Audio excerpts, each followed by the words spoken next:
have been discussing thermodynamic properties from volumetric data, and as of now all the derivations which we have done is considering P and T as independent variable.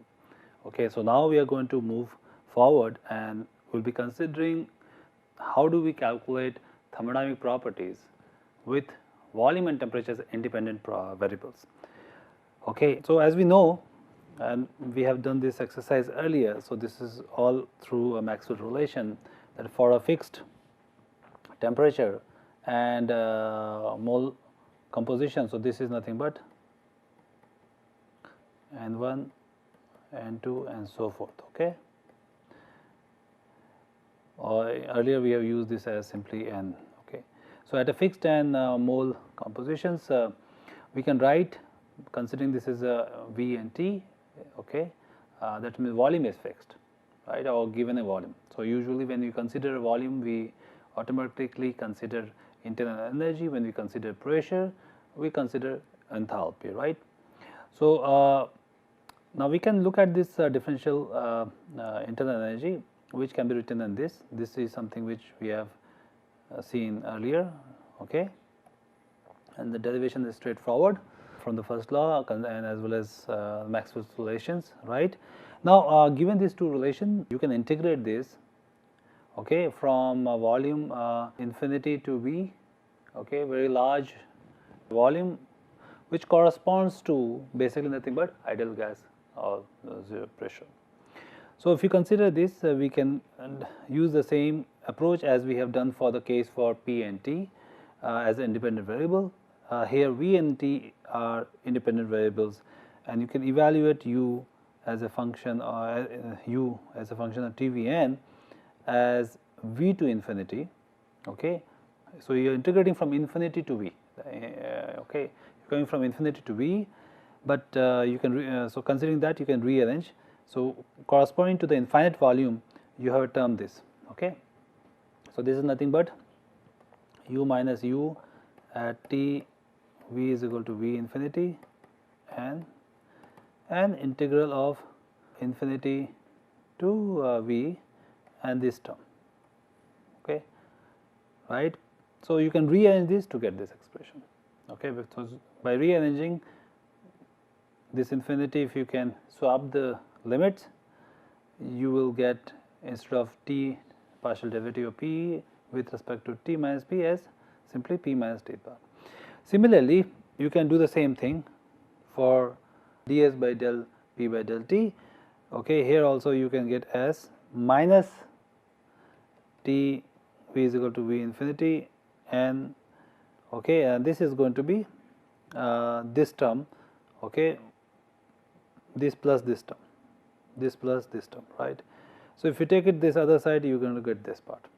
So what is this? So again, we earlier, if you recall, we have added this term and subtracted this term, and we plugged in here in this expression. So this particular is nothing but the bracket. So this is nothing but a bracket. Okay, and this term, which is nothing but minus V minus the integral of V to infinity n T R by T here for the mixture, can be shown as to be this term.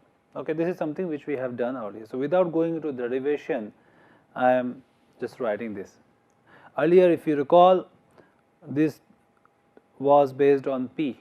Okay, when we considered P as a independent variable. So similarly, similar exercise can be done for the case where we are considering V as independent variable. Okay, so you can come up with these expressions also. So to avoid derivations, I am just writing out what else we can get from there. Now, if you have the information of U and entropy, you can get H easily, okay, which is nothing but this term. You can get A, okay, again this is a U term minus you have Ts, you can get G also. So once you get G, we know that for the case of N, V, T, as an independent variable, the corresponding free energy is Helmholtz free energy A. For the case of NPT, the corresponding free energy is G, and that is why when we have N, P and T as independent variable, to evaluate or to calculate chemical potential, we simply take the partial derivative of G with respect to Ni. On the other hand, when you have NVT as independent variable, we take partial derivatives of A with respect to Ni. That is what we have done here. Since A is here, this, now we can use this expression to calculate this, okay. And from here we can come up with this expression, okay. Now the question is, how do we evaluate this? So let me just try to explain this, or rather derive this part, okay. That means for the case of data where you have V and T are independent variable, we can write this fugacity coefficient in this form. This is different from the form which we have used earlier, where the pressure was independent variables, okay. If you recall, you know, RT ln F by YIP is equal to 0 to P, 0 to P Vi bar minus RT by P dP, right. But here it is different.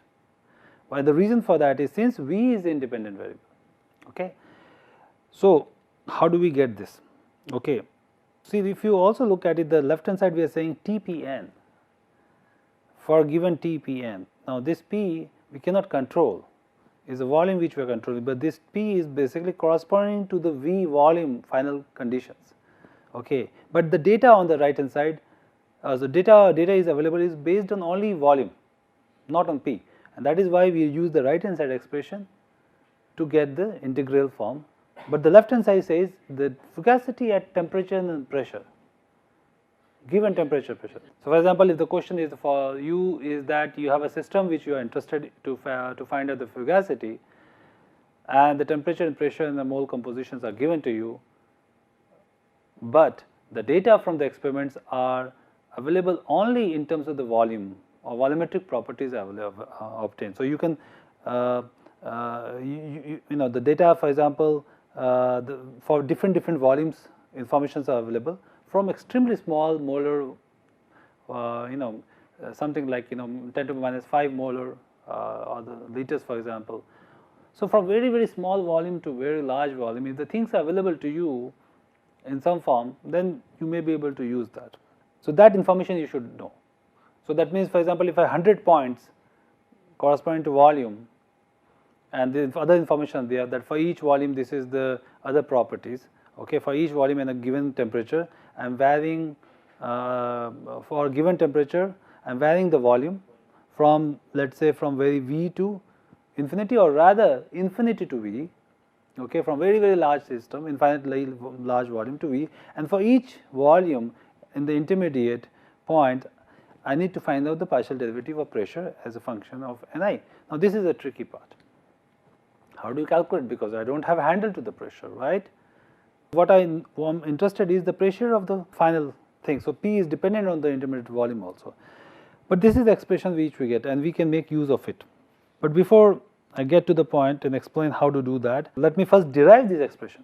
So we can take a generic expression also. Where does this term come from? So let me try to simply use this information here itself to derive this part. Okay, so if you look at here, this is the information of the chemical potential, right? And you know that mu I minus mu I 0 is nothing but RT ln Fi and by F 0. So this part actually corresponds to mu, this is U minus Ts plus RT. So this is nothing but mu I for ideal gas part. Okay, so this you can show that this is corresponding to ideal gas part, and this is nothing but U Z. Okay, from mu I minus mu I of ideal gas itself, you can show that this is nothing but this. Okay, for I. Okay, this is something which we have shown earlier also. Mu I minus mu I ideal gas is nothing but RT ln this. And so this is how it simply can be shown. So of course from here, so what is the key thing is basically showing this expression. Okay, these are the two important things. So once you do that, the rest of the things are straightforward. Okay, let me consider this expressions, and let us say for a pure system, pure fluid,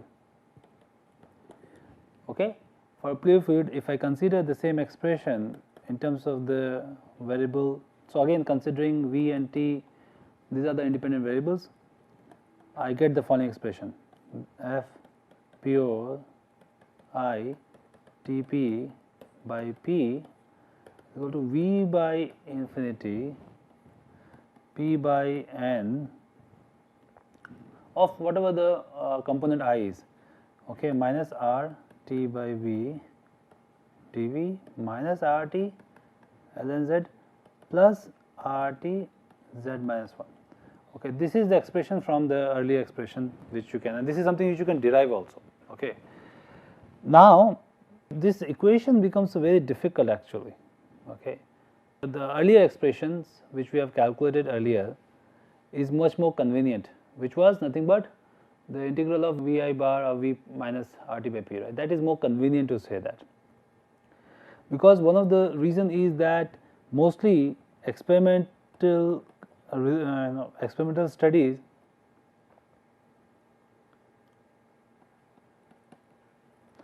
they are done usually considering P and T as independent variable.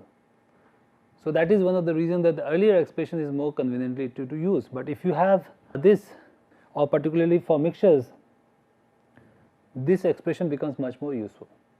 Okay, and using P as a PTVN, we can easily model such a thing. In other words, this expression becomes useful when we use equation of states.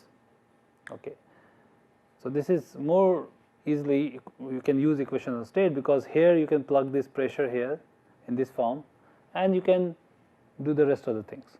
Okay, so similarly you can take for the mixtures the partial derivative of the pressure with respect to N, and you can derive all the things. Okay, so for that we can consider an example. So again, so mixtures, we can use equation of state and the wave equation. So example, let's say this nRT.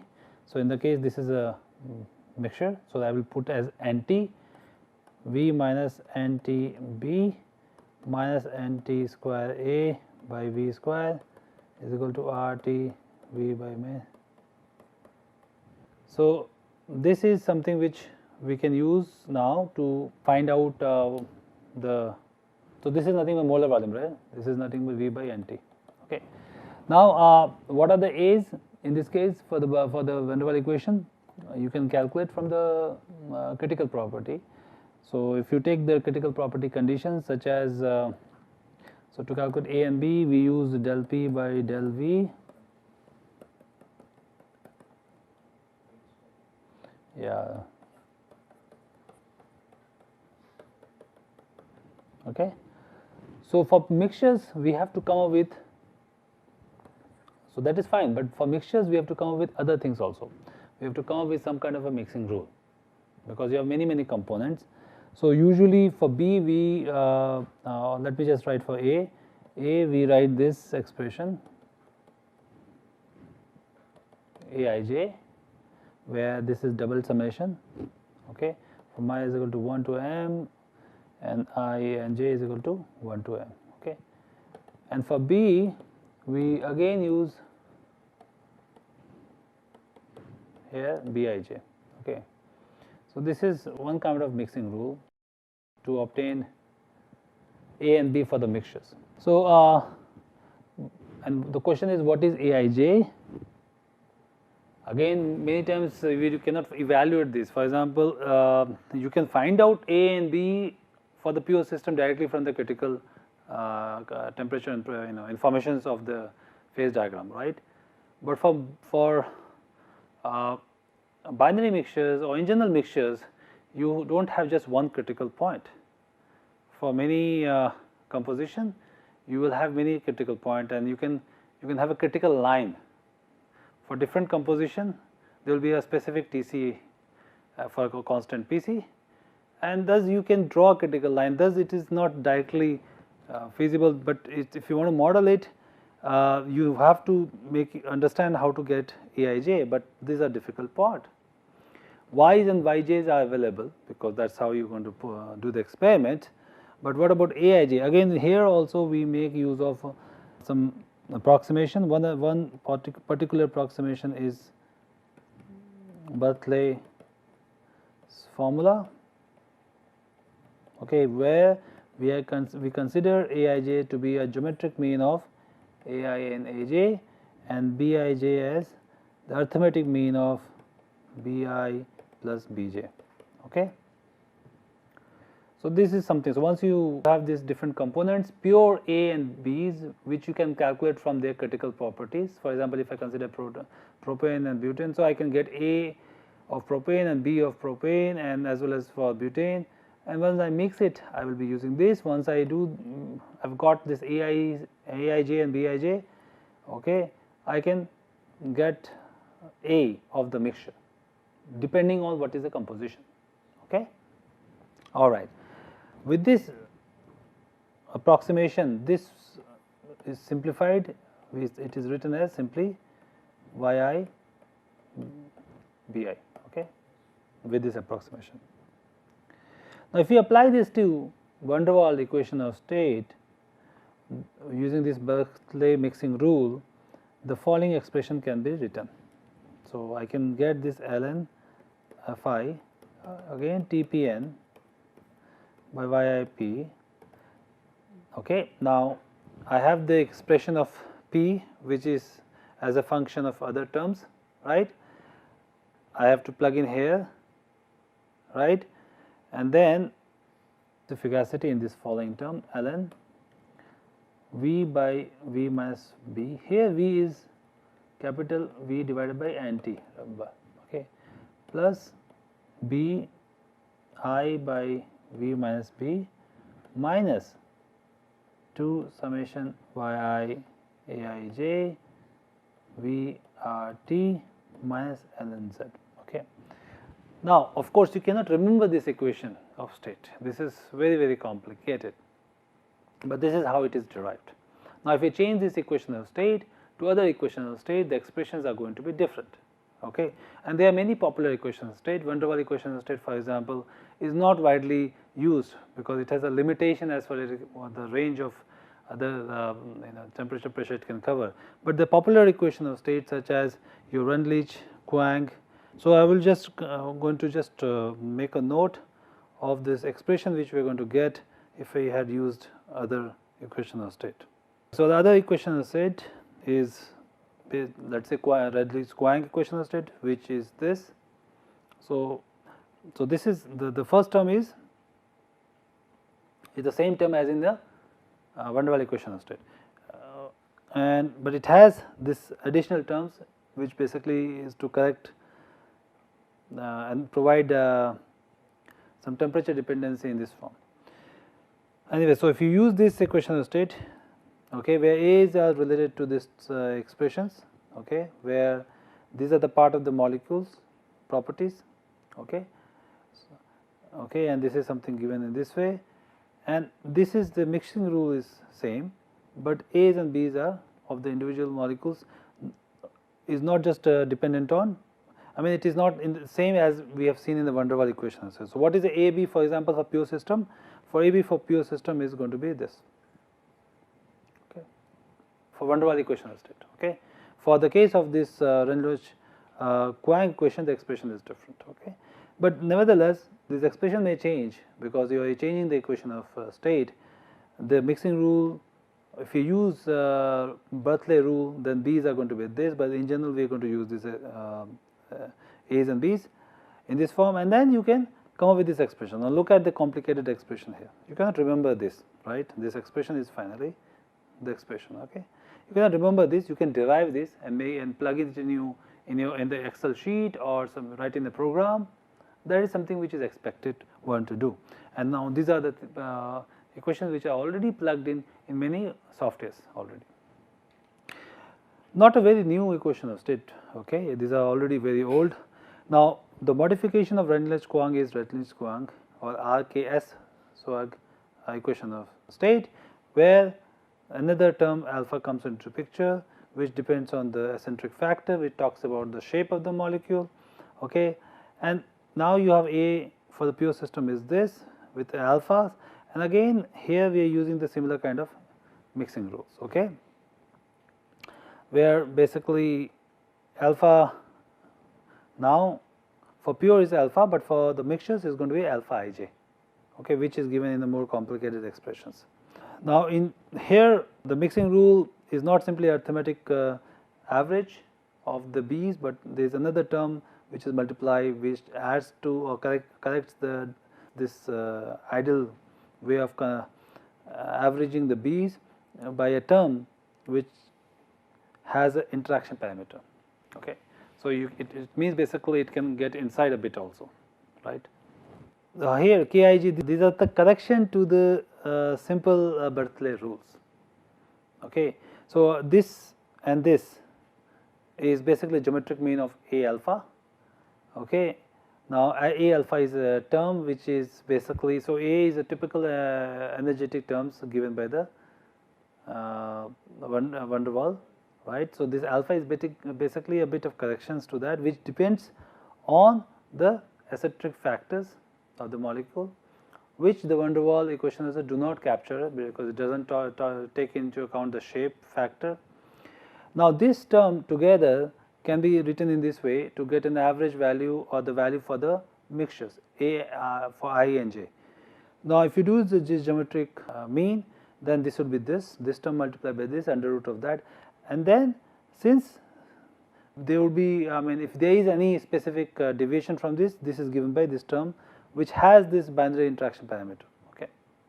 Now this can be fitted. Now the question is, does it has a very significant or does this term can be connected to any physical meaning? Okay. It is difficult to say that. Usually what is done is basically we fit this to the binary to the data of the experimental and evaluate these terms. Okay. So this is the fugacity expression of this. Now similarly you have this Peng-Robinson equation, again you have this term A alpha. Okay. This is the denominator is modified a bit, alpha has the same expression. This is for the pure system is same.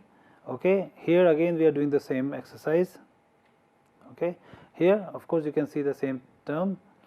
So you got an expression like this. Okay. And these are the expressions which you cannot remember, but of course you have to understand the left hand side expression or the fugacity can be evaluated using different means if you use a different equation of state, and not necessarily every equation of state will behave equally good.